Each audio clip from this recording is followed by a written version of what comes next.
نحمدہ ونصلی علی رسولہ الکریم اما بعد۔ چھوٹی عمر کے بچے بھی فرض نماز کی امامت کروا سکتے ہیں۔ حضرت عمر بن سلمہ رضی اللہ عنہ کو قرآن مجید حفظ کرنے کا اتنا شوق تھا کہ مسافروں سے سن سن کر بہت زیادہ قرآن مجید زبانی یاد کر لیا۔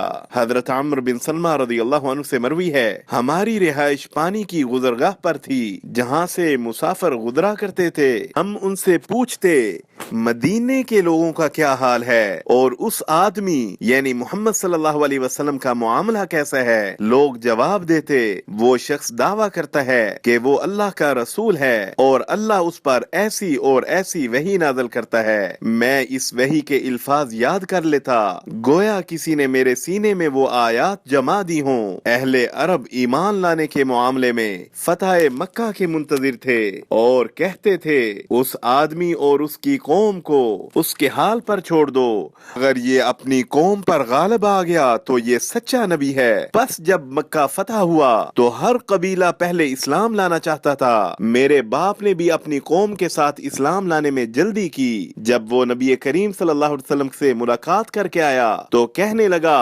واللہ میں سچے نبی سے مل کر آیا ہوں۔ آپ علیہ السلام نے حکم دیا ہے کہ فلاں نماز فلاں وقت اور فلاں نماز فلاں وقت پڑھو۔ جب نماز کا وقت ہو تو تم میں سے ایک آدمی اذان دے اور جسے قرآن زیادہ یاد ہو وہ امامت کرائے۔ میری قوم کے لوگوں نے دیکھا تو مجھ سے زیادہ کسی کو قرآن یاد نہ تھا، کیونکہ میں مسافروں سے سن سن کر بہت زیادہ قرآن یاد کر چکا تھا، لہذا انہوں نے مجھے امام بنا لیا۔